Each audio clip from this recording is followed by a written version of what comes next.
आप लोग भागवत जी की पोथी पाठ कराने आए यजमान परिवार, आप सब भी भागवत सुन के अपने जीवन को कृतार्थ कर रहे हैं। कल हम लोगों ने सुना भागवत की कथा में कि धुंधकारी नाम का एक पापी जिसने माता को पिता को सताया, प्रेत बना, पर भागवत जी सुना तो प्रेत योनि से मुक्ति मिल गई। जिसे संसार के बंधन से मुक्त होना हो वो भागवत जरूर सुने। भागवत सबको सुननी चाहिए। जैसे कि हमारी मैया कोमल बहन जयेश भाई पटेल जी, आपने पहले यहीं पर भागवत जी का आयोजन कराया था, बहुत पहले, लगभग वर्ष भर हो गए, और भागवत जी आपने भी सुनी और अब आप भी सुन रहे हैं। और हम आप सबसे निवेदन करेंगे कि कभी समय निकालकर अपने लिए, अपने पूर्वजों के लिए आप भी जरा सोचिएगा कि क्या हम भी यह शुभ काम कर सकते हैं। जब करने की इच्छा शक्ति होगी तो सामर्थ्य भगवान दे ही दे देते हैं तो आगे की ताकत भगवान स्वयं देते हैं। आपको लगता है कि हम कैसे करेंगे? आपने सत्यनारायण भगवान की कथा सुनी कि नहीं? सुनी ना। उस कथा में एक छोटी सी कथा आती है कि एक लकड़हारा जंगल से लकड़ी का गट्ठा लेकर के और रास्ते से जा रहा था, तो एक पंडित जी के घर में सत्यनारायण भगवान की कथा हो रही थी। तो लकड़हारा वहीं लकड़ियों का गट्ठा रखा और बैठ गया। पंडित जी प्रसाद लाए और लकड़हारे को भी दिया। तो लकड़हारे ने बोला कि भाई ये किस चीज का प्रसाद है? तो कहा कि हमारे घर अपने सिर पे लकड़ियों का गट्ठा रखा और बाजार गया, और आज इस संकल्प से बाजार गया कि लकड़ियां बेचने से मुझे जो भी धन की प्राप्ति होगी मैं उस धन से सत्यनारायण भगवान की कथा सुनूंगा। यही है ना कथा में। अब आज वो लकड़ी बेचने जब बाजार गया तो आज उसे लकड़ियों के दूने दाम प्राप्त हुए, दुगनी हो गई, क्योंकि उसका संकल्प है कि कथा सुनूंगा। तो जब आपका संकल्प सत्य होता है, समाज के हित में होता है, आत्म कल्याण के लिए होता है, तो भगवान अपने आप आपकी कमाई को डबल कर देते हैं, आपकी ताकत को डबल कर देते हैं, आपकी शक्ति को डबल कर देते हैं, और वो शक्ति आ जाती है और आप काम कर लेते हैं। जैसे बेटी का विवाह अगले साल है और आज इस साल कोई तैयारी नहीं है, कोई पैसा भी नहीं है, लेकिन आपने देखा होगा कि जब बेटी के विवाह का टाइम आता है तो अपने आप भगवान की कृपा हो जाती है और जो धन चाहिए, जितना चाहिए उतने की लगभग पूर्ति हो जाती है कि जिस परमात्मा ने बेटी को भेजा है वो बेटी के विवाह की व्यवस्था भी वही करता है। तुम कर्म करते हो, कर्तव्य करते हो, चिंता तुम्हें करने की जरूरत नहीं। बेटी दी है ना तो बेटी के विवाह की सामर्थ्य भी वो देगा। बोलो हाँ, देता है कि नहीं? कई बार हम टेंशन पाल लेते हैं, चिंताओं में रहते हैं, कैसे होगा कैसे होगा, क्या करेंगे। आप स्वयं को कर्ता मत समझिए कि आप कर रहे हैं, आप ये समझिए कि हमसे भगवान करवा रहे हैं, हम कर नहीं रहे। भगवान अपना हर कार्य करवा लेते हैं और हम व्यर्थ में फिजूल की चिंताओं में डूब जाते हैं। यही भागवत जी में लिखा है कि शुश्रूषुभिस्तक्षणात्, जब आप भागवत सुनने का मन बनाते हैं उसी क्षण हृदय में भगवान प्रकट हो जाते हैं, और भागवत श्रवण करने वाले के हृदय में भगवान ही होते हैं। इसलिए गांव में जब कोई तीर्थ यात्रा से आता था ना, जैसे आप लोग वृंदावन से जाओगे घर, तो गांव के कुछ लोग बोलते कि भैया हम तो वृंदावन जा नहीं सकते, हम तो धाम की यात्रा कर नहीं सकते, पर आप आए हो तो ऐसा करें हम आपको ही प्रणाम कर लेते हैं। और तीर्थ यात्रा करके जो आया है उसको प्रणाम कर लेने से, उसकी परिक्रमा लगा लेने से तीर्थों की परिक्रमा का फल प्राप्त हो जाता है। इसलिए भगवान का भक्त भी उतना ही श्रेष्ठ है जितने श्रेष्ठ भगवान है। दासानुदासो भवितास्मि भूयः, इसलिए भगवान के भक्त की भी महिमा कम नहीं है। बोलो हाँ कि ना। भगवान बड़े दयालु हैं, इसलिए कहते हैं भगवान के भक्तों पर कभी अश्रद्धा नहीं रखनी चाहिए। क्या नहीं रखनी चाहिए? अश्रद्धा। अश्रद्धा मतलब कि उनका अपमान नहीं, अनादर नहीं करना चाहिए, सदा उन पर श्रद्धा रखनी चाहिए। भागवत जी में धर्म का बहुत दिव्य वर्णन है। धर्म प्रोज्झित कई तवोत्र परमो निर्मत्सराणाम सताम। धर्म क्या है? सबई पुंसाम परो धर्मो यतो भक्ति रधोक्षजे। धर्म किसे कहते हैं? जो धारण किया जाए वो धर्म है। सबका धर्म अलग अलग है। स्त्री का धर्म क्या है? आपके भीतर धर्म है या नहीं है? धर्म है कितनी मात्रा में? धर्म होना चाहिए कि नहीं होना चाहिए? अच्छा, धर्म कहाँ, धर्म क्या है? कहाँ रहता, कैसे दिखता है धर्म, क्या है, कैसे धारण करना है, कैसे दिखता है धर्म, क्या है धर्म? पानी पीना धर्म है कि नहीं? बोलो हाँ। सोचिए, पानी पीना भी धर्म है, भोजन करना भी धर्म है, देखना भी धर्म है। अच्छा, देखना क्या है? धर्म। और देखना अधर्म भी है। बोलो हाँ। सुनना धर्म है पर सुनना अधर्म भी है। चलना धर्म है पर चलना अधर्म भी है। देखना धर्म है पर देखना अधर्म भी है। खाना धर्म है पर खाना अधर्म भी है। बताओ कैसे? आंख देखना धर्म है और देखना अधर्म है, बताओ कैसे है? सुनो, अपनी पत्नी को देखना धर्म है और उन्हीं आंखों से, उसी दृष्टि से पड़ोसन को देखना अधर्म है। देखा दोनों को जाएगा, पर एक को देखना धर्म है और एक को देखना, ये देखो, ये धर्म अधर्म ये है। कथा सुनना धर्म है पर निंदा सुनना अधर्म है। वही धर्म, सुनना धर्म भी और सुनना, क्या सुन रहे हैं ये कौन बताएगा? इसलिए कहते हैं धर्म की बातें सुनो, मतलब वही देखो जो धर्म है। पत्नी को देखना धर्म है। हाँ, किसी और स्त्री को देख रहे हो तो माता के रूप में देखो, ये धर्म है। मैं आपको माता के रूप में देखूं, ये धर्म है। मैं आपको बहन के रूप में देखूं, ये धर्म है। मैं आपको बेटी के रूप में देखूं, ये धर्म है। पर मैं आपको गलत दृष्टि से देखूं, ये अधर्म है। ये धर्म, ये अधर्म। बोलना धर्म है। क्या बोलना? भगवान की कथा बोलिए, सच बोलिए। बोलना धर्म है पर बोलना अधर्म भी है। सच बोलना धर्म है, झूठ बोलना, बोला दोनों यहां से जाएगा। सच भी यहां से बोला जाता है और झूठ भी वाणी से बोला जाता है, पर एक को बोलना धर्म है और एक को बोलना, बोलो हाँ।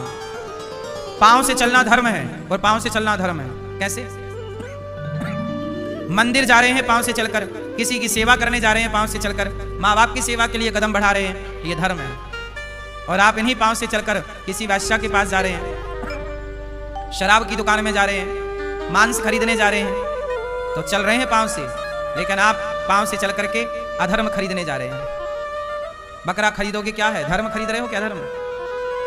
इसलिए मेरी माँ, धर्म और अधर्म को बहुत समझने की जरूरत है। धर्म क्या है, अधर्म? हर जगह धर्म अधर्म होता है। हर घर में धर्म अधर्म है। हर स्त्री पुरुष में धर्म अधर्म है। हर स्थान पर धर्म अधर्म है। खाओ, खाना भी धर्म है और खाना अधर्म भी है। भोग लगा के खाना भगवान को, खाने योग्य पदार्थ खाना धर्म है और ना खाने योग्य खा लेना, भोग लगाए बिना खा लेना अधर्म है। सही है?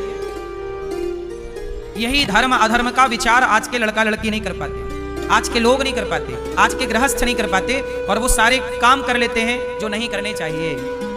बोलो हाँ, सही है ना? इसलिए मेरी माँ, कोई भी ऐसा काम मत करिए जो करना अधर्म हो। वो सारे काम कर डालिए जो करना धर्म है। माँ बाप की सेवा करना धर्म है, सत्य बोलना धर्म है। इसलिए आंखों से धर्म भी होता है और कानों से धर्म भी होता है और अधर्म भी। हाथों से धर्म भी होगा और किसी को रोटी खिलाओ धर्म हो जाएगा, किसी का गला दबाओ। इसलिए मेरी माँ, बिना विचारे जो करें सो पाछे पछताएं, काम बिगाड़ें आपनो जग में होत हंसाएं। ऐसा कोई काम मत कर लीजिए जो काम करने के बाद पश्चाताप करना पड़े कि ये क्यों कर लिया। करने के पहले विचार करिए कि जो आप कर रहे हैं उस काम में धर्म है कि नहीं। इसलिए विवाह करना भी धर्म है, विवाह करना भी धर्म है। विवाह करना धर्म है और विवाह करना अधर्म भी है। सही है कि गलत है? क्यों मेरी मां? विवाह करना धर्म है। कैसे इसे समझें तो सुनो। राम जी ने एक विवाह किया, सीता मां के अतिरिक्त किसी और स्त्री को नहीं देखा। जबकि राम के पास ऑप्शन था, जब सीता मां का वनवास हो गया तो राम जी ने एक यज्ञ किया, जैसे यज्ञ का घोड़ा छोड़ा गया और लवकुश ने पकड़ा था। उस समय उस यज्ञ को करने वाला वही कर सकता है जिसकी पत्नी हो। तो राम जी की पत्नी तो थी नहीं, वनवास में थी, तो राम जी चाहते तो दूसरा विवाह कर लेते। ऑप्शन था, ऑफर भी थे, पर राम जी ने नहीं किया। तो विवाह करना धर्म है, लेकिन राम जी ने दूसरा विवाह क्यों नहीं किया? क्योंकि दूसरा विवाह करना अधर्म है। विवाह करना धर्म है, पर दूसरा विवाह करना, बोलो, राम जी चाहते कर लेते, नहीं किया। सोने की सीता बनवा के बिठाई राम जी ने बगल में, नहीं बिठाई। सोने की सीता बनाई कि हम सीता को सोने की बना लेंगे, पर हम दूसरी स्त्री का स्पर्श नहीं करेंगे। तो विवाह करना धर्म है। यह बात पुरुषों के लिए भी है और स्त्रियों के लिए भी। जैसे आजकल ना दो विवाह की परंपरा चल रही है, एक को तलाक दे दो, दूसरा जिंदाबाद, या दूसरी जिंदाबाद। ये सब अधर्म है। धर्म है। अब आप कर लेते हैं विवाह कि क्या करें साहब, अब जवानी है, काटनी पड़ती है। शास्त्र कहते हैं कि जब आप अपने पति को धोखा देते हैं, जब आप अपनी पत्नी को धोखा देते हैं, तो आपकी पत्नी और आपका पति आपको छोड़ के चला जाता है। इसलिए जो पाप की दंड सजा मिल रही है, अब वही पाप फिर करोगे तो आगे क्या होगा। इसलिए एक विवाह करना धर्म है और एक से अधिक विवाह करना, बोलो मेरी मां, इसी अधर्म का खंडन राम जी ने किया। राम जी के पिता दशरथ जी के भी 3 विवाह हुए कि नहीं? दशरथ जी की कितनी पत्नियां हैं? कौशल्या माता, कैकेयी माता और सुमित्रा माता, 3 पत्नियां हैं। दशरथ जी की भी 3 पत्नियां। पर भगवान कह रहे हैं कि चलो दशरथ जी तक तो ठीक है, पर दशरथ जी के बाद भगवान राम ने अपने वंश की भी ये परंपरा बंद कर दी कि नहीं? राम भी चाहते तो 3-4 विवाह कर लेते, नहीं। मेरे परिवार में भी यदि गलत परंपराएं चालू हैं 2-3 विवाह की भी, तो उसे रोका जाना चाहिए। इसलिए ये एक विवाह की परंपरा भगवान राम ने स्थापित की, और यही मनुष्यों का धर्म है। राम क्या बनकर आए? विप्रधेनु सुर संतहित लीन मनुज अवतार, मनुष्य बनकर आए। तो मनुष्यों का धर्म यही है। तो विवाह करना धर्म है और एक से अधिक करना अधर्म है। अच्छा, विवाह क्यों किया जाता है, यह भी एक सवाल है। मैया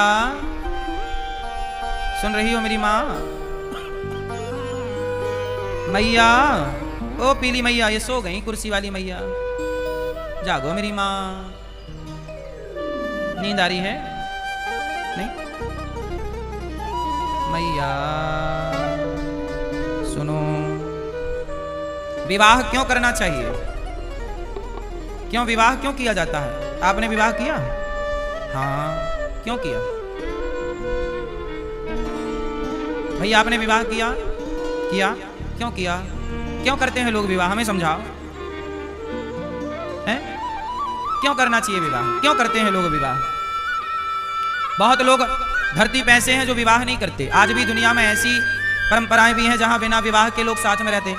अब अमेरिका जैसे देशों में, लंदन जैसे, इंग्लैंड जैसे देशों में क्या चल रहा है? वहां लोग विवाह नहीं करते, विवाह किए बिना रहते हैं, और 2-3 बच्चे जब हो जाते हैं तब उन्हें लगता है कि अब कर लेना चाहिए विवाह, तब वो जाके विवाह करते हैं। वहां विवाह नहीं करते। विदेशों में कहाँ विवाह की परंपरा है?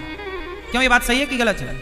लेकिन हम भारत के लोग, सनातनी लोग विवाह करते हैं। तो मुझे आप लोग बताने का कष्ट करो कि अमेरिका जैसे देशों में, इंग्लैंड जैसे देशों में, ब्रिटेन जैसे देशों में विवाह नहीं करते, बिना विवाह के रहते, बच्चे पैदा कर लेते हैं। मन पड़ा तो ब्याह कर लिया, वरना जरूरत नहीं पड़ती उनको, रह रहे हैं। लेकिन भारत में यदि कोई बिना विवाह के रहने लग जाए तो लोग उसे गलत कहते हैं कि भाई आप गलत कर रहे हो।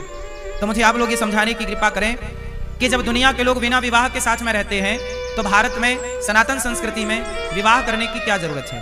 क्यों करना चाहिए विवाह? क्यों होता है विवाह? आपने क्यों विवाह किया? बताओ, आपसे सवाल। आपने क्यों विवाह किया मैया? अच्छा, आपके बगल वाली मैया से पूछो, आपने विवाह किया? क्यों किया? क्यों करते हैं? चश्मा वाली मैया हैं? भैया बताएंगे, आपने सोचा नहीं, बताया क्या है? संतान उत्पत्ति के लिए, वंश है, वंश चलाने के लिए, वंश चलाने के लिए विवाह की क्या जरूरत थी? कुत्ता बिल्ली कहां विवाह करते हैं? उनका भी वंश चल रहा है। भाई वंश ही चलाना है तो कुत्ता बिल्लियों का भी चल रहा है बिना ब्याह के। कुत्ता कहां ब्याह करता है? आप बताओ। ये भैया दादाजी हमारे बताएंगे। विवाह क्यों करना चाहिए? हैं? सब करते हैं, सब करते हैं तो हम भी कर लें। एक भेड़ कुएं में गिरा तो सारे भेड़ गिर गए। सब कर रहे हैं, हम भी कर रहे हैं। पता है कि नहीं, हमें नहीं पता क्यों करते हैं, बस सब कर रहे हैं। तो अपन भी उसी लाइन में खड़े हो जाओ।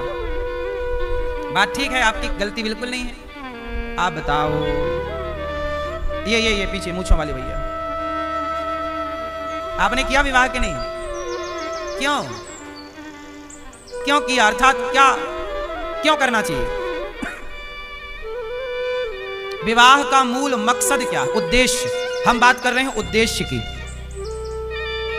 विवाह, देखो आप सनातनी हो सारे लोग, वो सब विवाह किए बैठे हो, लेकिन आपसे पूछा जा रहा है कि विवाह आपने किया तो क्यों किया, उद्देश्य क्या है?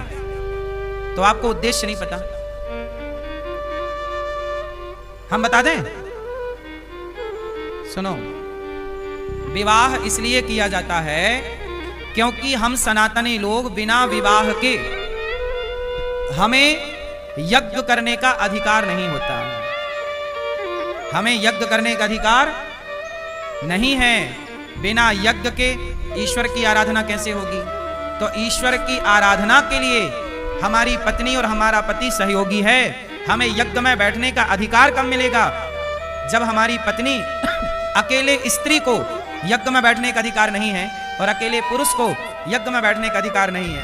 इसलिए भागवत सुनो तो जोड़े से सुनना चाहिए, यज्ञ करो तो जोड़े से करना चाहिए। यज्ञ का विधान जोड़े से है। चलो भागवत में तो यदि कोई दो में से एक नहीं है तो भी आप भागवत सुन सकते हैं, परंतु आप किसी यज्ञ में आप अकेले नहीं बैठ सकते। इसलिए जब आपका विवाह होता है तो वहां पर यज्ञशाला बनाई जाती है। जो मंडप है वो एक प्रकार की यज्ञशाला, और वहां विवाह आपका कैसे होता है? सबसे पहले वहां पर वेदी होती है, हवन वेदी, कुंड, और उस कुंड में आप दोनों से आहुतियां डलवाई जाती हैं। आप पति पत्नी कब बनेंगे? यज्ञ करेंगे, यज्ञ की अग्नि को साक्षी मानेंगे और फिर उस यज्ञ कुंड के फेरे करते हैं। वो फेरे काय के होते हैं? अग्नि के होते हैं। वो अग्नि काय की होती है? वो यज्ञ की अग्नि है, चिता की अग्नि नहीं है। वो अग्नि किसकी है? यज्ञ की अग्नि है। इसलिए यज्ञ की अग्नि को साक्षी मानकर पुरुष और स्त्री फेरे लेते हैं। और यज्ञ भगवान से कहते हैं, अग्नि से कहते हैं, अग्नि आपकी साक्षी है कि आज हम दोनों पति पत्नी के बंधन में बंधकर, आज अग्नि क्या है? अग्नि में आहुति डाली जाती है, स्वाहा, अग्नि भगवान का, और उस मुख में आप आहुति डालते हैं, मतलब आप भगवान को अग्नि के द्वारा भोग लगाते हैं। इसलिए गृहस्थ लोग भगवान को भोग कैसे लगाते हैं? यज्ञ के द्वारा। इसलिए यज्ञ करने का, नित्य होम करने का विधान है। सदगृहस्थ को नित्य हवन करना चाहिए। सदगृहस्थ को नित्य क्या करना चाहिए? बोलो बोलो, हवन। जो भी बनता है भगवान को तो भोग लगेगा, लेकिन अग्नि में थोड़ी सी खीर, रोटी, जो भी प्रसाद है, घी की आहुतियां होती हैं। तो पति पत्नी को यज्ञ करने का अधिकार कौन देता है? पुरुष और स्त्री को यज्ञ करने का अधिकार कौन देता है? विवाह। आप विवाहित हैं, अच्छा आपकी पत्नी चली गई भगवान के घर और आपका पति चला गया और एक रह गए, तो एक भी आप यज्ञ करने के अधिकारी नहीं। बोलो हाँ कि ना? इसलिए मैया यज्ञ किया करो तो जोड़े से किया करो। जब पति है पत्नी है तो खूब पूजा पाठ कर लो, यज्ञ कर लो साथ में, क्योंकि एक टाइम बाद दो में से एक फिर हो जाओगे सिंगल। लेकिन आजकल पति पत्नी यज्ञ नहीं कर रहे हैं। यज्ञ करिए, स्वाहा स्वाहा, ईश्वर की आराधना करिए, दोनों बैठिए साथ में, ईश्वर का ध्यान करिए। विवाह इसलिए किया जाता है कि हम सनातन में यज्ञ के अधिकारी बन सकें। अब यज्ञ की परंपरा हम लोग जानते हैं तो विवाह करते हैं। अब ये लोग, बाकी लोग जो बिना विवाह के बच्चे पैदा कर लेते हैं, ये लोग यज्ञ जानते नहीं, संस्कृति समझते नहीं। ये लोग वैसा ही जीवन जीते हैं जैसे कुत्ते बिल्ली जीते हैं। बोलो हाँ। सनातनियों के अतिरिक्त जितना भी संसार में जीवन है, ये जानवरों से मैच कर लो, इनका जीवन जानवरों से मिलता है। बोलो हाँ कि ना? हम सनातनी सोचिए विवाह करते हैं तो विवेक पूर्वक, सही है। अब जैसे बहुत सारे लोग विवाह नहीं करते और साथ में रहते हैं, बच्चे पैदा कर लेते हैं, तो ऐसा आचरण किसका है? बिना विवाह के बच्चे पैदा करने का आचरण जानवरों का होता है। तो ये जानवरों की तरह व्यवहार है कि नहीं? अच्छा, अब कुछ लोग क्या करते हैं? मांस खाते हैं, बकरा काटना, बकरा काट के खा लेना, मुर्गा मछली खा लेना। अब बता मुझे कि जानवर मांस खाने का आचरण मनुष्य का रहा है कि जानवरों का रहा है? मांस कौन खाता है, मनुष्य कि जानवर? बोलो।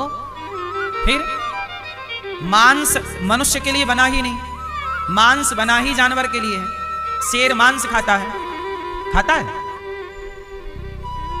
चीता मांस खाता है, बिल्ली मांस खाती है, कुत्ता मांस खाता है। और मांसाहारी जितने जीव हैं सब जीभ से पानी पीते हैं, चाट चाट के। कुत्ता कैसे पानी पीता है? चाट चाट के। शेर कैसे पानी पीता है? चाट चाट के। लेकिन जितने शाकाहारी जीव हैं जैसे गाय, भैंस, बकरी, ये लोग कैसे पानी पीते हैं? मुंह से, होंठों से। इनके पानी पीने का तरीका बोलो अलग है। इसलिए अब आप लोग बताओ कि आपका स्वभाव शेर से मिलता है कि गाय से मिलता है? शाकाहारी से मिलता है कि मांसाहारी से? आपका भी स्वभाव होंठों से पानी पीने का है।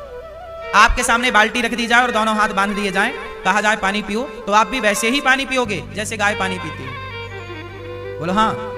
आप कुत्ते की तरह चाट के ना पियो, क्योंकि आप प्रकृति से नेचुरल शाकाहारी बन के आए हैं। अब यहां आप अपना खुरापात दिमाग लगा के और मांस खा रहे हैं। बना नहीं है आपके लिए मांस, फिर भी आपके लिए क्या बनाया परमात्मा ने?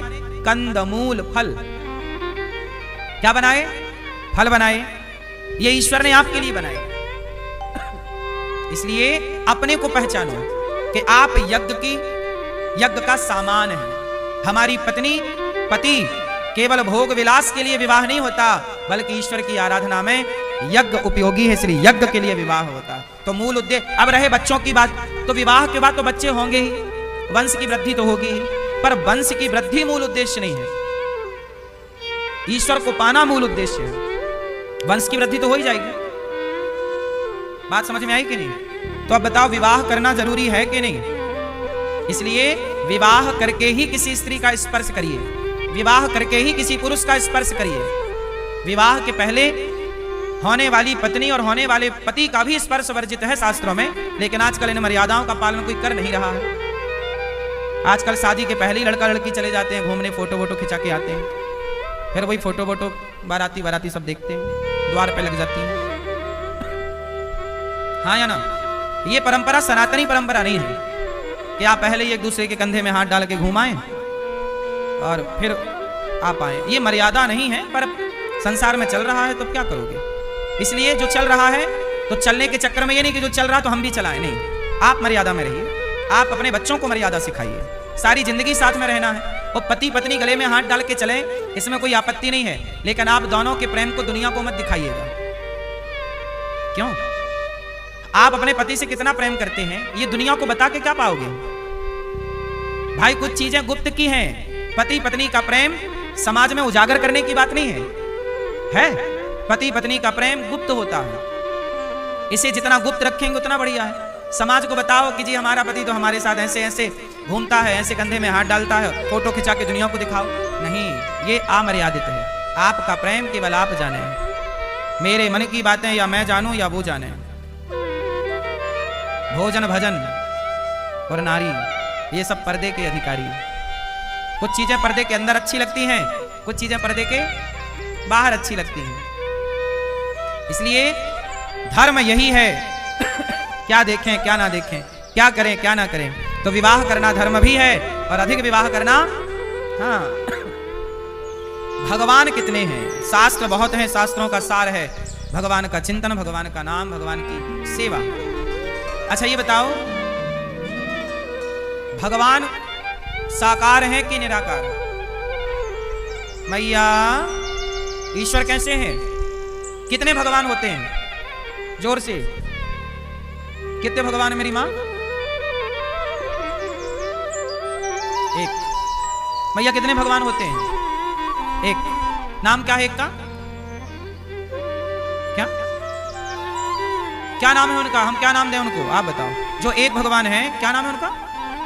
भगवान विष्णु। भैया आप बताओ, एक भगवान है क्या नाम है उनका? है परमेश्वर। परमेश्वर कौन? परमेश्वर तो आप भी हैं अपनी पत्नी के लिए, इसलिए परमेश्वर को कंफर्म करना पड़ेगा ताकि कंफ्यूजन ना हो ना, क्योंकि परमेश्वर तो आप भी हैं। पत्नी आपको क्या बोलती है? परमेश्वर है। कितने भगवान होते हैं? तीन। ये मैया बोल रही है 3 भगवान। आप बताओ कितने भगवान हैं? एक।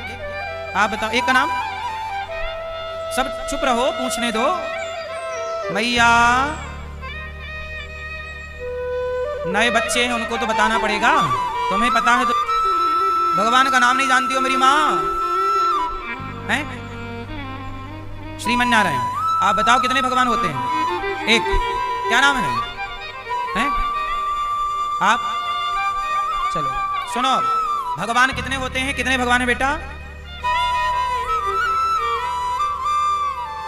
कितने भगवान हैं? एक।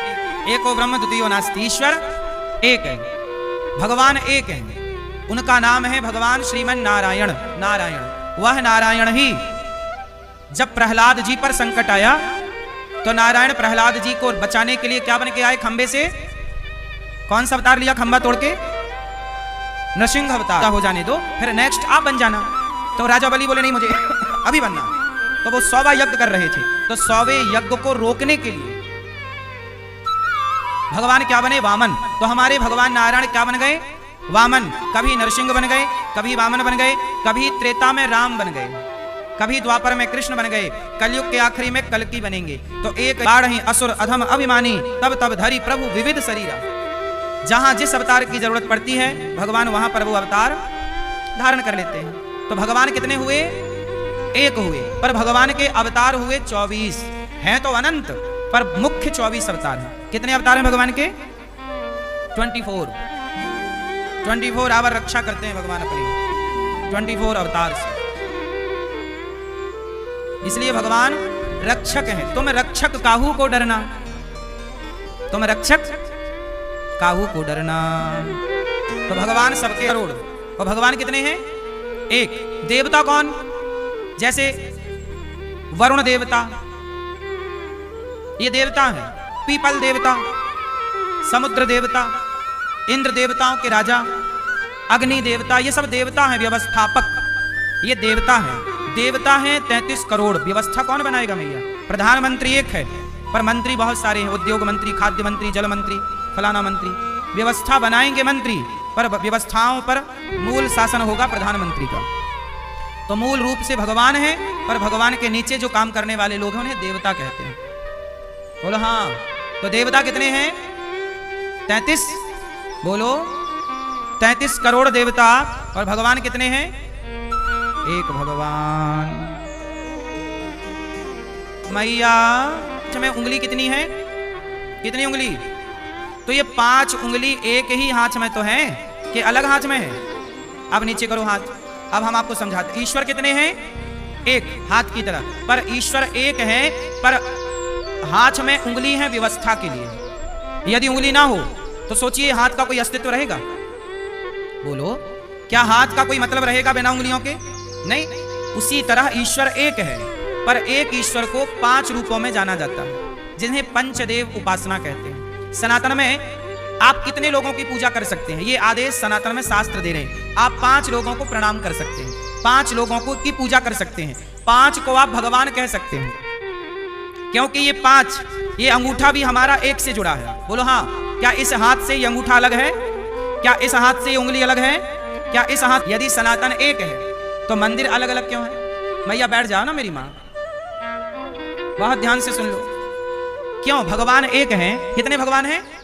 तो मंदिर अलग अलग क्यों हैं? अब ये समझने के लिए आपको हम ये 5 बातें समझाएंगे। यदि ये 5 बातें समझ में आ गई तो आप सनातन के कॉन्सेप्ट को समझ जाएंगे। इसलिए आओ, इन्हें बहुत जरूरी है समझना, बहुत ध्यान से समझाते हैं। 5 देव हैं जिन्हें पंचदेव कहते हैं। कौन से देव? सनातन में पंचदेव की उपासना। 5 कौन कौन? पहला भगवान, 5 देव हैं। पहले कौन? भगवान। बोलो भगवान। भगवान विष्णु। अच्छा, भगवान विष्णु का नाम ले लिया तो भगवान विष्णु कौन? भगवान विष्णु, राम ही विष्णु, कृष्ण ही विष्णु, नरसिंह ही विष्णु। तो जहां विष्णु नाम आ गया वहां राम अपने आप आ गया, कृष्ण अपने आप। बोलो हाँ। तो विष्णु ही कौन है? जगन्नाथ जी। अब ये जगन्नाथ जी कौन है? अब आप कहो कि विष्णु अलग हैं, जगन्नाथ जी अलग हैं, तो फिर बात बिगड़ जाएगी कि नहीं? जो जगन्नाथ हैं वही विष्णु हैं, जो विष्णु हैं, जो विष्णु हैं वही बिहारी जी हैं, और जो विष्णु हैं वही नारायण है, वही हरि हैं। वही द्वारिकाधीश। अब द्वारिकाधीश कौन है? भगवान कृष्ण। और कृष्ण कौन है? साक्षात नारायण। और नारायण कौन है? विष्णु। कुछ भी कहो तो विष्णु कह दिया तो 24 अवतार आ गए। तो विष्णु, आप किनकी पूजा कर सकते हैं? भगवान विष्णु की 24 अवतारों की। पहले देव विष्णु, दूसरे भगवान शंकर। शंकर जी बोल दिया गया तो 12 ज्योतिर्लिंग आ गए। शंकर जी बोला गया तो क्या आ गया? शक्तिपीठ आ गई, काली, कामाख्या, सारी माता आ गई, शारदा, सब आ गई ना माता। चौथे हैं गणेश जी, गणपति बप्पा गणेश जी। और पांचवा भगवान सूर्य। छठ पर्व आता है ना, सूर्य की आराधना होती है। तो हम सनातनी इन 5 की पूजा करते हैं। इन 5 को 5 उंगली समझिए, मूल में हाथ। मूल में भगवान एक है, पर एक भगवान 5 रूपों में है।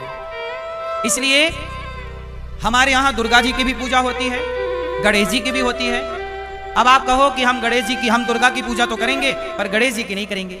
आप कहो कि हम दुर्गा जी की तो पूजा करेंगे पर राम की पूजा नहीं करेंगे। तो बताइए, इससे सनातन का फायदा होगा कि नुकसान? बोलो। आप कहो कि हम राम की पूजा तो करेंगे पर कृष्ण की नहीं करेंगे। आप कहो हम कृष्ण की पूजा करेंगे पर राम की नहीं करेंगे। ये भेद इसलिए है क्योंकि आप समझ नहीं पाए। समझ गए होते तो ये व्यवहार में 5 हैं, पर ये 5 जो दिखा, आप बोलते हैं भगवान, ये भगवान है। क्यों? कोई भी भगवान हो सकता है? आप लोग बताओ, क्या कोई भी व्यक्ति, कोई भी बाबा, कोई भी व्यक्ति भगवान हो सकता है क्या? हम आपसे पूछ रहे हैं, क्यों भैया हो सकता है? कितने भगवान हैं? एक। क्या आज तक किसी मुसलमान को सुना कि वो किसी को कहे यार आप तो अल्लाह हो हमारे, आप तो अल्लाह हो? सुना सा? मुसलमान किसी को भी अल्लाह नहीं कहता, कहता है? लेकिन हिंदू किसी को भी भगवान कह देता है। अच्छा भैया ये बताओ, क्या आप किसी को भी पति कह सकती हो? क्यों भैया? आप किसी को भी पत्नी कह सकते हो? कह दोगे तो डंडे ना पड़ जाएंगे? हैं? आप किसी भी महिला को कह दो कि ये तो हमारी पत्नी है, लो।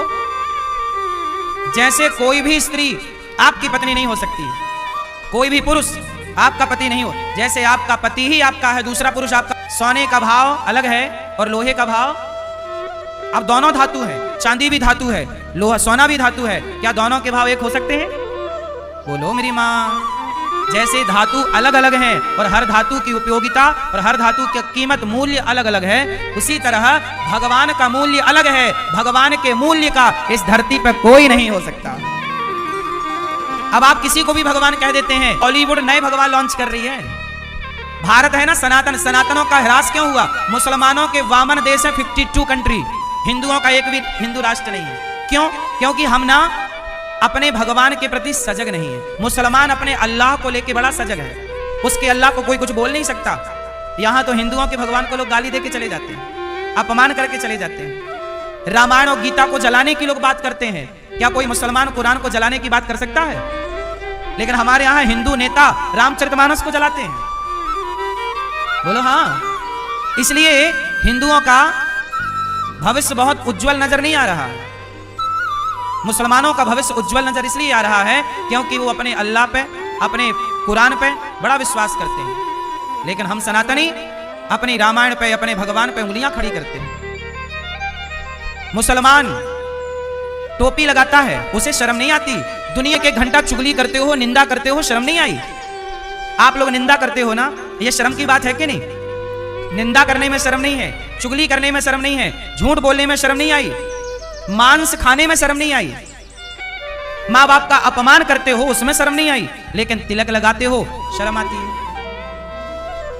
शराबी को शराब पीता है, उसे शराब पीने में शर्म नहीं है। पराई लड़की को, बहन बेटी को छेड़ने में शर्म नहीं आ रही है। लड़कियां जाती हैं, कुछ लड़के चौराहे पे बैठे गलत गलत कमेंट करते हैं, गलत बात करते हैं। तुम्हें किसी बहन बेटी को छेड़ने में शर्म नहीं आती, शराब पीने में शर्म नहीं आती, पर तिलक लगाने में शर्म आती है। इससे हिंदुओं का उत्थान होगा? इससे सनातन संस्कृति कमजोर हो रही है कि मजबूत हो रही है? मुसलमान टोपी लगाता, उसे कोई शर्म नहीं है। हर शुक्रवार को जाके नमाज 5 बार पढ़ता है, शुक्रवार को मस्जिद जरूर जाता है। लेकिन आपके पास ऐसा कोई दिन नहीं है जिस दिन में आप नियम बनाए कि हम जाके एक दिन हनुमान चालीसा पढ़ेंगे। अरे आपके तो 7 दिन आपके हैं, 7 दिन में एक दिन तो टाइम निकालो कि मंदिर जाना है, हनुमान चालीसा हमें रोज पढ़ना है, थोड़ा सत्संग रोज करना है। नहीं, केवल सवाल खड़े करने। चलो सब दुनिया में खून बहाया जाता है, बकरे को काटा जाता है त्योहारों के नाम पर, दुनिया में खून बहाया जाता है, पर एक हम सनातनी हैं जो सांप को भी दूध पिलाते हैं नाग पंचमी को। क्यों मेरी माँ?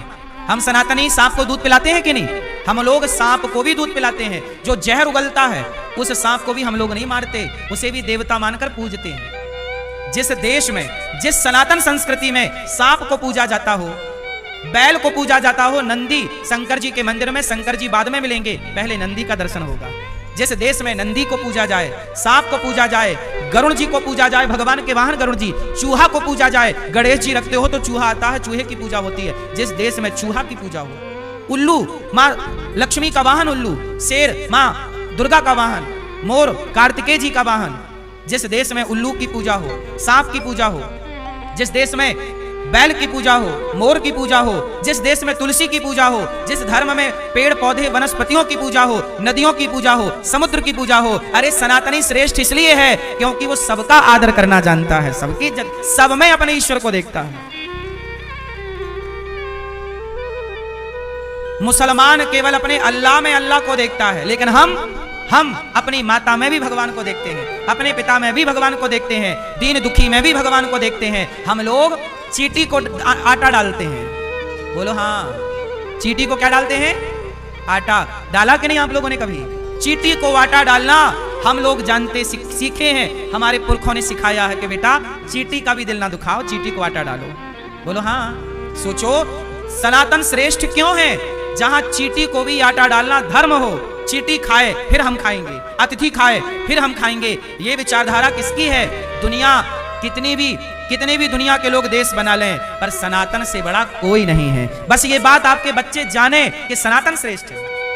आज आपके बच्चे ना सनातन धर्म को नहीं जान रहे हैं, सनातन संस्कृति को नहीं जान रहे। आजकल के बच्चे गीता नहीं पढ़ते बल्कि गीता का मजाक उड़ाते हैं। आज के बच्चे रामायण नहीं पढ़ते बल्कि रामायण का मजाक उड़ाते हैं। मुसलमान कभी भी अपने कुरान का मजाक नहीं उड़ाता, वो अपने कुरान का सम्मान करता है। जबकि हमारे वेद पुराणों में क्या लिखा है? साइंस है, साइंस। बताओ पृथ्वी गोल है कि चपटी है? बोलो पृथ्वी कैसी है? किसने बोला गोल है? विज्ञान। आप लोग विज्ञान, अच्छा बताइए विज्ञान अस्तित्व में कब आया? साइंटिस्ट अस्तित्व में कब आए? बताइए वैज्ञानिक कब बने? कब बने? सबसे पहली सैटेलाइट कब बनी? कब ये इसरो बना? कब ये नासा बना? बताइए जरा, विज्ञान अस्तित्व में कब आया? कितने साल हुए? 1950 में, लगभग 1950 में पहली सैटेलाइट छोड़ी गई थी। इसके 30 साल पहले से मान लो नासा की स्थापना कब हुई? लगभग 1930 में। आप और डीप पे जाइएगा सब मिल जाएगा। विमान कब बना? 1903 में। बिजली का आविष्कार कब हुआ? आप जाके देख लीजिएगा। घड़ी का आविष्कार कब हुआ? जाके देख लीजिएगा। ये सारे आविष्कार मोटा मोटा ले लो, अधिक से अधिक ले लो तो अधिक से अधिक 500 साल है हर चीज का आविष्कार। मैं बहुत ज्यादा बोल रहा हूँ, 500 साल है नहीं इतना। बात समझ में आई कि नहीं? अधिक से अधिक हर चीज के आविष्कार की बात कब है? मोबाइल का अस्तित्व तो अभी आया ना, कुछ वर्ष कह सकते हैं आप। पहले टेलीफोन आया था, फिर मोबाइल आया। समय के साथ चीजें अपडेट होती गई, बढ़ती गई। लेकिन मुझे एक बात बताइए, पृथ्वी गोल है, किसने बोला सबसे पहले कि पृथ्वी गोल है? विज्ञान ने बोला पृथ्वी गोल है। विज्ञान के पहले लोग मानते थे पृथ्वी चपटी है। बोलो हाँ। लेकिन याद रखिएगा, दुनिया ने पहले यह स्वीकार किया पृथ्वी चपटी है, कुरान और बाइबल, ताकि बच्चों की श्रद्धा सनातन की ओर आए। अब आजकल बच्चे ना बिल्कुल सनातन की ओर नहीं, क्योंकि उन्हें लग रहा है कि सब कुछ विज्ञान है। वो ये भूल गए कि विज्ञान यहीं से प्रकट हुआ है। विज्ञान कहां से प्रकट हुआ? सनातन से। अब आपको क्या बताएं हम? ये बताइए विज्ञान की बात। चलो बताओ, ग्रह कितने होते हैं? ग्रह कितने हैं? जोर से, कितने ग्रह हैं? किसने बोला ग्रह 9 है? विज्ञान ने पहले प्लूटो को ग्रह माना था, बाद में उपग्रह मान लिया। किसने? साइंस ने, विज्ञान ने। विज्ञान कहता है कि ग्रह 9 है, फिर प्लूटो को उसने उपग्रह मान लिया, तो विज्ञान कहता ग्रह 8 है। 8 और 9 के बीच में है विज्ञान। अब वो प्लूटो को ग्रह माने कि उपग्रह माने, ये अभी विज्ञान में संशय है। बोलो हाँ। जरा सोचिएगा, विज्ञान को करोड़ों रुपया खर्च करने के बाद पता चला कि ग्रह 9 है। कितनी सैटेलाइट और कितना गणित लगाने के बाद पता चला कि ग्रह 9 है, जबकि हम सनातनियों को पहले से पता है कि ग्रह 9 है। इसलिए पंडित जी तुम्हारे घर सत्यनारायण भगवान की पूजा कराने जाते हैं तो सबसे पहले नवग्रह की पूजा कराते हैं। और ये नवग्रह की पूजा आज से हो रही है कि हजारों सालों से हो रही है? अब बताओ, तो ग्रह को आप जाने पहले कि हम जाने पहले? साइंस जाना कि सनातन जाना? लेकिन साइंस श्रेय खुद लेता है कि मैंने जाना साइंस। इसलिए आज के बच्चों को साइंस पढ़ना चाहिए, पर शास्त्र भी पढ़ना चाहिए, ताकि आप शास्त्र के साथ सनातन का पक्ष रख सकें बड़े बड़े मंचों में कि नहीं जी नवग्रह आप आज जान पाए कि ग्रह 9 है, हम पहले से जानते हैं। सबसे बड़ा ग्रह कौन है बताइए? ग्रह तो एक से बढ़कर एक है, फिर भी जो ग्रह है उनमें सबसे बड़ा ग्रह बृहस्पति को माना जाता है। अब देखिए बृहस्पति ग्रह बड़ा है और हमारे यहाँ देवताओं के गुरु बृहस्पति है, तो गुरु बड़ा होता है। तो आज आपको पता चला कि बृहस्पति बड़ा है, हमें पहले से पता था कि बृहस्पति गुरु और बड़े हैं, गुरु बड़ा होता है। तो देवताओं के राजा कौन है? बोलो, बृहस्पति। चलो छोड़ो, अब एक बहुत साइंटिफिक बात कह के इस विज्ञान के सब्जेक्ट को क्लोज कर देंगे। एक आखिरी बात बताओ, बृहस्पति की एक परिक्रमा कितने वर्ष में पूरी होती है? साइंस पढ़ते हो? मैया सो गई क्या मेरी मां? बताओ, बृहस्पति का एक चक्कर कितने वर्ष में पूरा होता है? 12 साल। बोलो हाँ, 11 साल कुछ महीने विज्ञान बोलता है, गूगल करेंगे सब आएगा। लगभग 12 साल। सोचिए 12 साल में जब बृहस्पति ग्रह की एक परिक्रमा होती है, तब हम भारतीयों के यहाँ 12 साल में एक कुंभ लगता है। ये विज्ञान है। और ये कुंभ लगना आज से स्टार्ट नहीं हुआ, ये हजारों सालों से है। मतलब विज्ञान के पहले हम बृहस्पति की गति को जानते थे, आकाश गंगा और अंतरिक्ष और ग्रहों की गति को समझते थे। तब ना उस गति क्रम के अनुसार दुनिया को आज पता लगा कि चंद्र ग्रहण कब है, सूर्य ग्रहण कब पड़ेगा। आज से 1000 साल पुराना पंचांग उठाओ, उसमें लिखा रहता था कि इस तारीख को इतने बजकर इतने मिनट पर चंद्र ग्रहण है। सूर्य जब सैटेलाइट का नामो निशान नहीं था, जब कोई इसरो और कोई नासा का गठन नहीं हुआ, उसके पहले भी हम पंचांग पढ़ते थे और ज्योतिष शास्त्र को जानने वाले लोग ये निकाल लेते थे कि कितने बजकर कितने मिनट पर चंद्र ग्रहण होगा। बोलो हाँ। अब बताइए, साइंस हमारे पास था कि नहीं? हमसे ही विज्ञान चुरा के ले गए ये विदेशी लोग, और विदेशी लोग आविष्कार कर देते हैं तो हमको लगता है यार बड़ा काम कर दिया, जबकि वो ज्ञान हमसे ही चुराया गया है। अब सनातन की ये विडंबना है कि भारत सरकार ने आज तक इन विषयों पर प्रकाश नहीं डलवाया। ये सारे विषय पढ़ाए जाने थे। मैं आप कहोगे महाराज जी आप क्या सुना रहे हो, लेकिन क्या बताऊं, ये सब शास्त्रों की बातें हैं। भागवत जी में कपिलोपाख्यान में मेडिकल साइंस है। चलो बताओ मैया, पेट में लड़का है कि लड़की कितने महीने में पता लगता है? लिंग परीक्षण कब होता है? कौन से महीने में? गर्भ के कौन से महीने में? तीसरे महीने। ये बात विज्ञान को अब पता लगी, तीसरे महीने में लिंग परीक्षण होता है। 3 महीने का गर्भ कंप्लीट हो गया ना, तो डॉक्टर बता सकता है कि पेट में लड़का है कि लड़की है। अच्छा, 3 महीने से पहले नहीं बता सकता, क्योंकि 3 महीने पहले लिंग तैयार नहीं होता।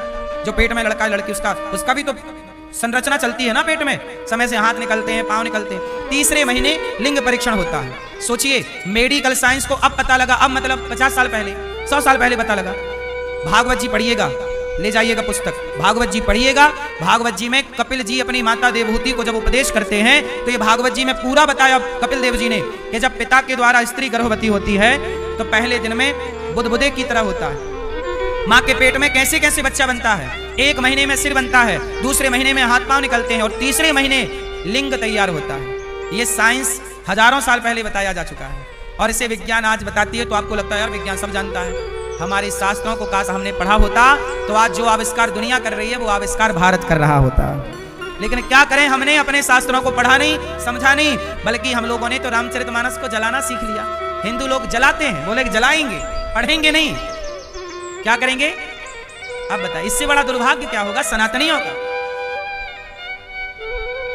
इसलिए मेरी मां, सनातनियों को चाहिए कि हम अपने धर्म का, अपनी संस्कृति का, अपने राम का, अपने कृष्ण का सम्मान करें। मुसलमान अपने अल्लाह का सम्मान करता है कि नहीं? बोलो हाँ। जितना सम्मान मुसलमान अपने अल्लाह का करता है, क्या इतना सम्मान अपने यहां है? कोई भी कुछ बोल देता है भगवान को और आप लोग सुन लेते हैं। इसलिए मेरी मां, जो अपने इष्ट का सम्मान नहीं कर सकता, जो अपने भगवान का आदर नहीं कर सकता, वो क्या सीखेगा? इसलिए अपने भगवान को जानो, तो भगवान एक हैं, रूप 5 हैं, 24 अवतार हुए। इसके बाद नारद जी बोले कि वेद व्यास जी ने 17 पुराण लिखे पर शांति नहीं मिली। तब भागवत जी लिखा, भागवत जी लिखी गई, तब जाकर शांति मिली। नारद जी बोले मैं दासी पुत्र था, भागवत सुना ब्रह्मा पुत्र हुआ। भागवत सुनने से प्रमोशन हो गया, सत्संग करने से, कथा सुनने से, सत्संग करने से प्रमोशन हो गया। इसलिए मेरी मां, आप लोगों से मेरी यही प्रार्थना है कि अपने धर्म का, वेद व्यास जी ने 18 पुराण भागवत महापुराण लिखा। भागवत महापुराण की शुरुआत कहां से की? महाभारत के युद्ध से। महाभारत का युद्ध हुआ। आप लोग महाभारत पढ़ते हो कि नहीं? मैया महाभारत पढ़ती हो मेरी मां? पढ़ी हो? है महाभारत घर में? सही। आपने महाभारत पढ़ा? नहीं। रामायण पढ़ी? रामचरितमानस पढ़ी? आप लोग ना दिन भर व्हाट्सएप फेसबुक चलाते रहते हैं। थोड़ा गीता, थोड़ा रामायण, थोड़ा महाभारत पढ़िए। क्या पढ़िए? महाभारत। महाभारत पढ़ोगे तो बहुत कुछ सीखोगे, है ना मैया? अच्छा ये बताओ, महाभारत हुआ कि नहीं? कहां हुआ था? कहां हुआ भैया? कुरुक्षेत्र में। कहां हुआ? कुरुक्षेत्र। महाभारत में कौन मारा गया? किन किन के पक्ष में महाभारत हुआ? कितने पक्ष थे? कौन कौन से? पांडव और कौरव। कौरव कितने थे? 100। पांडव कितने थे? 5। किसकी जीत हुई? क्यों जीते पांडव? पांडव क्यों जीते? क्योंकि पांडवों के पक्ष में धर्म था। कौरव कैसे थे? अधर्मी। अधर्म हमेशा हारेगा, चाहे वो कितना भी ताकतवर क्यों ना हो। अधर्मी हारेगा, चाहे वो कितना भी ताकतवर क्यों ना हो। अच्छा ये बताओ, पूरा महाभारत हुआ। आपसे मेरा सवाल है, क्या महाभारत को रोका जा सकता था? कौन रोक सकता था? कौन? भीष्म पितामह। कौन रोक सकता था? क्या महाभारत को रोका जा सकता था? कौन रोक सकता था? मैया कौन रोक सकता था? मेरी मां, पीछे वाली मैया, पीली मैया, कौन रोक सकता था महाभारत? सफेद टी शर्ट वाले भैया आपसे पूछ रहे हैं, लाल। हाँ हाँ बोलो आप। महाभारत कौन रोक सकता था भैया? पीछे वाले भैया, चश्मा वाले भैया। धृतराष्ट्र रोक सकते थे। तो धृतराष्ट्र रोक सकते थे तो क्यों नहीं रोका? धृतराष्ट्र तो थे। कौन सी मृत्यु हो चुकी थी? क्यों नहीं रोका? महाभारत को रोका जा सकता था क्या? सवाल है, बोलो मेरी मां। क्या महाभारत को रोका जा सकता था? भैया बताओ, चश्मा वाले भैया। रोका जा सकता था? कौन रोक सकता था? धृतराष्ट्र रोक सकते थे तो काहे नहीं रोका? उनके हाथ में तो सत्ता थी, रोक देते ना। कहां रोका? नहीं भैया बताओ। सुनो, महाभारत के युद्ध को नहीं रोका जा सकता था। भगवान कृष्ण भी रोकने का प्रयास किए थे। शांति दूत बनकर कौन आया था? शांति दूत बनकर आए और क्या बोला भगवान ने? पांडवों को, हे दुर्योधन, पांडवों को 5 गांव दे दो। पांडवों को कितने गांव? 5 गांव दे दो तो महाभारत रुक जाएगा। आप पांडवों को कितने गांव दे दो? भगवान कृष्ण भी रोकना चाहते थे। ना करो युद्ध, नरसंहार होगा, हानि होगी। दुर्योधन मान जा, ये युद्ध मत कर। धृतराष्ट्र समझाओ अपने बेटे को। भगवान कृष्ण ने समझाया बड़ी शांति से, और भगवान ने अपनी भगवत्ता भी दिखाई, विराट रूप दिखाया। धृतराष्ट्र को आंखें देकर दिखाया कि हमें देखो। पर भगवान श्री कृष्ण की बात किसी ने नहीं सुनी। इसका मतलब है होनी को कोई नहीं रोक सकता। दशरथ जी को पता था कि मेरे राम को वनवास जाना पड़ेगा। ये बात कब पता चल गई? राम का जन्म हुआ, अर्थात राम प्रकट हुए। राम के जन्म के पहले दशरथ जी ये जानते थे कि मेरे बेटे का नाम राम होगा, और जब मैं उसे राजा बनाऊंगा तो उसे 14 साल का वनवास होगा। ये बात दशरथ जी भी जानते थे। लेकिन होनी को दशरथ जी भी इसका मतलब ये है मेरी माँ कि जो हो रहा है उसे कोई रोक नहीं सकता। इसलिए जो हो रहा है आप ये समझो कि वह ईश्वर की मर्जी से हो रहा। आप अच्छे काम करते रहिए, आप सही के साथ रहिए और जो हो रहा है उसे देखिए, रोकिए, समझाइए, रोकने का प्रयास करिए। भगवान कृष्ण ने प्रयास तो किया। आप लड़ोगे दो जन तो मैं रोकने का प्रयास करूंगा कि भाई मत लड़ो, इससे नुकसान होगा, पर आप नहीं रोके और लड़े तो यह हानि है। इसे मैं रोक सकता हूं, मैं कुछ कर नहीं सकता। आपके दो बेटे हैं, दोनों आपस में लड़ते हैं, बाप समझा सकता है, लेकिन बाप को पता चल जाता है कि ये लड़ रहे हैं, इनसे दोनों का नुकसान होगा। लेकिन बाप जानकर भी कर क्या सकता है? समझा ही सकता है, बीच बचाव कर सकता है। बाकी अब जो होना है उसे पिता भी नहीं रोक सकता, क्योंकि होनी की चाबी किसी और के हाथ में है। तुम पुतले हो, नाच रहे हो कुछ और रहा है। इसलिए जो हो रहा है उसे स्वीकार कीजिए। जन्म हो रहा है, स्वीकार कीजिए। किसी की मृत्यु हो रही है, स्वीकार कीजिए, करना पड़ेगा, आपके हाथ में कुछ नहीं है। इसलिए विधि के विधान में प्रसन्न रहना भी भक्ति है। जो हो रहा है ना मेरी माँ, वो किसकी मर्जी है? मैया क्या बोलती तू? किसकी इच्छा है? हानि तो होके रहे, अनहोनी ना होए, और जाको राखे राम जी, मार सके ना। हाँ मेरी माँ, इसलिए कहता हूं कि आप समझाते रहिए, अच्छे रास्ते पर चलते रहिए, पर जो हो रहा है टेंशन मत लीजिए, वो होके रहेगा। क्योंकि दुर्योधन जैसे लोगों का मरना जरूरी है। अच्छा, दुर्योधन जैसे लोगों का जिंदा रहना जरूरी है कि मरना जरूरी है? आप बताओ भैया, आप बताओ। ये दादा हमारे भैया बताएंगे, दुर्योधन का जिंदा रहना या मरना क्या जरूरी है? हैं? मरना क्यों जरूरी है? अच्छा, गुरु द्रोणाचार्य का जिंदा रहना जरूरी है कि मरना? भीष्म पितामह का जिंदा रहना जरूरी है कि मरना? दानवीर कर्ण का जिंदा रहना जरूरी है कि मरना? बोलो बोलो, इन सब का मरना जरूरी है।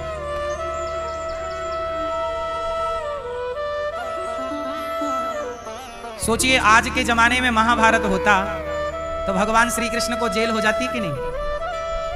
अर्जुन को जेल होती कि नहीं? इतने मर्डर के केस लग जाते ना।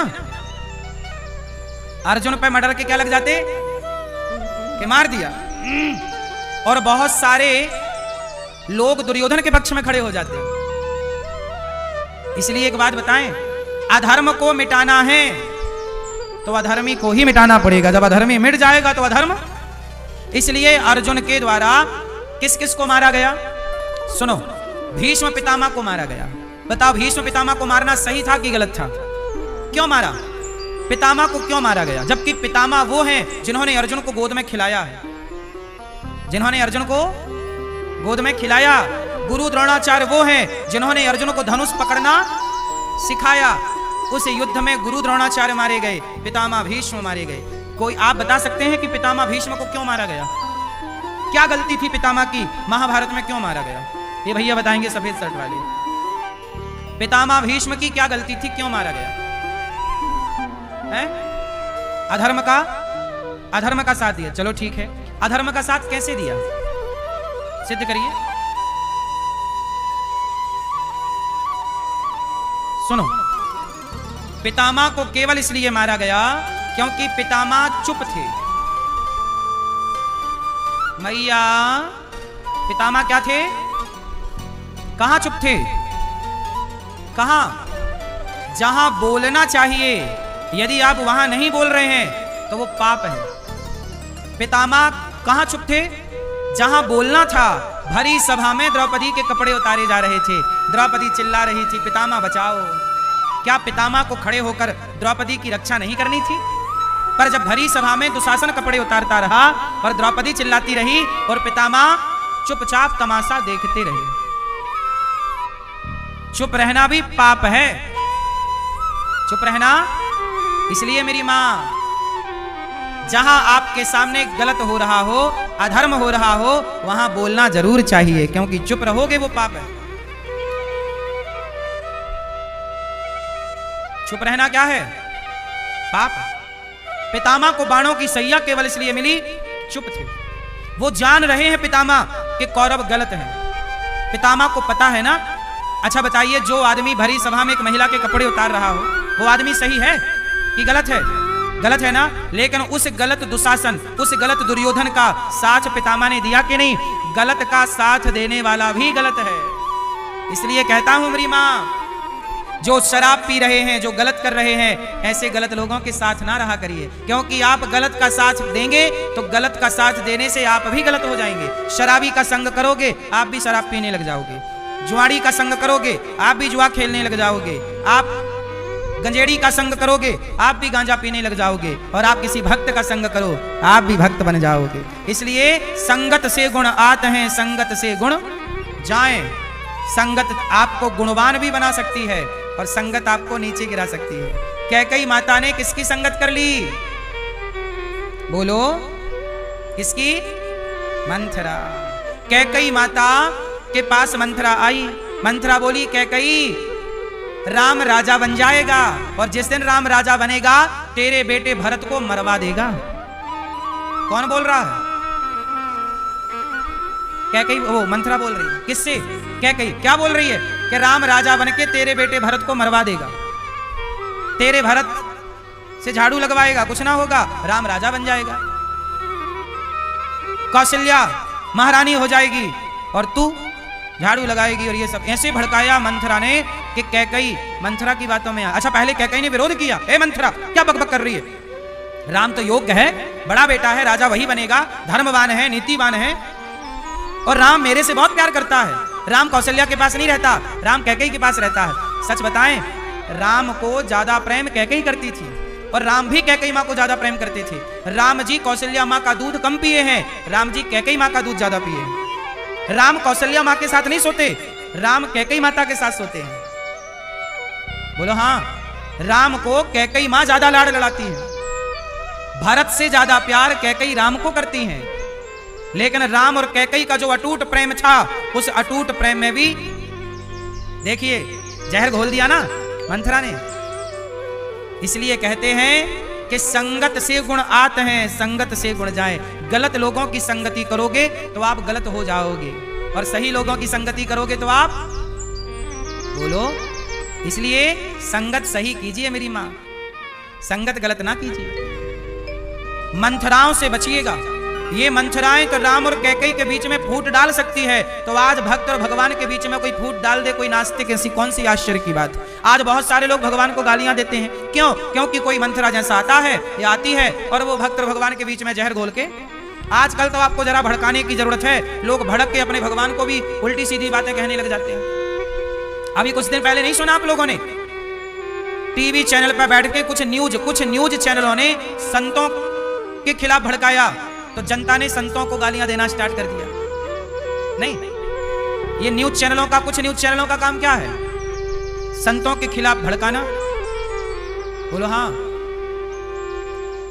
संत क्या अच्छे काम कर रहे हैं, ये अच्छे काम थोड़ी न्यूज चैनल वाले दिखाते हैं। संत ने क्या गलत कहा वो दिखाएंगे और दिखा के आम जनता को संतों के खिलाफ खड़ा कर देंगे। पहले जो काम मंथरा करती थी, पहले जो काम शकुनी करता था, वो काम आजकल कुछ मीडिया ने संभाल रखा है। ये बात सही है कि गलत है? संतों को आपस में, अभी आपस में संतों को लड़ाने का काम किसने किया था? बोलो। ये कौन है? ये आज के जयचंद हैं, ये आज के शकुनी हैं, या नहीं?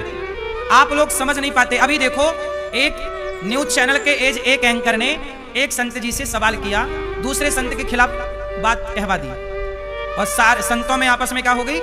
लड़ाई। अब संतों को लड़ा के वो न्यूज वाले ताली बजा रहे, तमाशा देख रहे हैं और आपस में हम लोग लड़ रहे हैं। ये न्यूज चैनल ऐसे कभी मुसलमानों को नहीं लड़ाते, उनके मौलवियों को नहीं लड़ा सकते, क्योंकि मौलवी ना संगठित हैं। हम सनातनी लोग संगठित नहीं हैं। हमें तो कोई भी लड़ा सकता है। अंग्रेज आए, हिंदुओं को आपस में लड़ाया, फूट डालो, शासन करो, आप लड़ते गए और इस लड़ाई के चक्कर में तुम्हारी सोने की चिड़िया उड़ के खुर्र से ब्रिटेन चली गई, लंदन चली गई। सोने की चिड़िया उड़ के कहां चली गई? लंदन चली गई। और तुम आपस में अंग्रेजों ने क्या किया? लड़ाया और आप लड़ते रहे, कहते रहे मैं ब्राह्मण, मैं क्षत्रिय, मैं वैश्य, आपस में लड़े और लड़ करके भारत सोने की चिड़िया था, लुट गया सोना। बोलो हाँ। और लड़ लो, तुम्हें तो मजा आता है लड़ने में।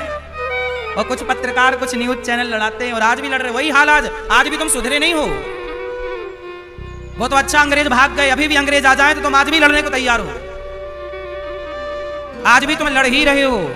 ये लड़ाई सनातन की जब तक रहेगी तब तक सनातन का ह्रास होता रहेगा। और जिस दिन सनातनी संगठित हो गए ना, क्या मजाल तुम्हारी तरफ कोई आंख उठाकर देख ले।